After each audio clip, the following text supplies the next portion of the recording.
Assalamualaikum warahmatullahi wabarakatuh. Perkenalkan, nama saya Muhammad Raihan dari kelas 11 kelas 1. Saya akan mempresentasikan teks eksplanasi tentang tanah longsor. Pernyataan umum.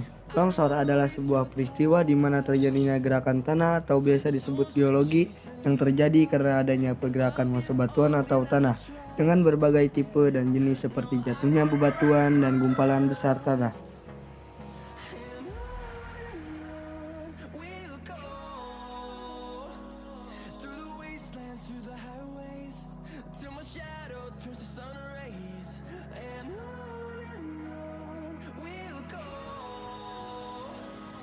Tanah longsor atau amblas secara garis besar bisa terjadi karena dua faktor, yaitu faktor pendorong dan faktor pemicu.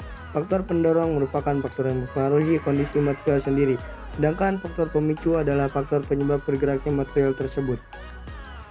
Deretan penjelasan. Di Indonesia sendiri, peristiwa ini hampir sering terjadi. Kebanyakan disebabkan oleh gempa sehingga menggerakkan lempeng bawah tanah sehingga mengakibatkan elemen atau lempeng bawah permukaan menjadi tergeser sehingga menimbulkan pecahan dan terjadinya longsor. Banyak hal lagi yang bisa memicu dan mengakibatkan kelongsoran, baik yang diakibatkan dari alam maupun ulah manusia itu sendiri. Contoh penyebabnya antara lain yaitu tingginya curah hujan. Jika musim penghujan dengan durasi lama, maka akan terjadi penguapan air di permukaan tanah dalam jumlah besar. Setelah penguapan, maka akan muncul pori-pori atau rongga tanah, kemudian terjadi keretakan pada permukaan. Saat hujan, air akan menyusut ke bagian yang retak, lalu air akan masuk sehingga terakumulasi di bagian dasar lereng, lalu menimbulkan gerakan netral, kemudian terjadi longsor. Berikut adalah pencegahannya.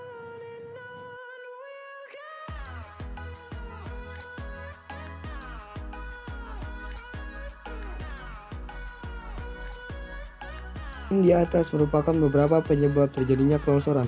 Akibat dari bencana ini tentu tidak sedikit kerugian, paling parah adalah korban jiwa. Selain itu, kerugian materi seperti kehilangan rumah, tanah, serta benda yang harus direlakan karena tertimbun oleh longsoran. Sangat jarang orang dalam longsor bisa menyelamatkan dirinya karena kecepatan tanah longsor diperkirakan kecepatannya bisa mencapai 100 km per jam. Kecepatan yang mustahil untuk lari bagi manusia tanpa peralatan. Selain itu, setelah kejadian pun korban selamat tidak sedikit akan mengalami trauma yang mendalam.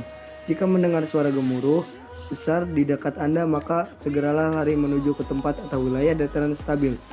Jangan pergi ke pinggir tebing atau jurang curam karena itu sama saja seperti bunuh diri. Terima kasih. Wassalamualaikum warahmatullahi wabarakatuh.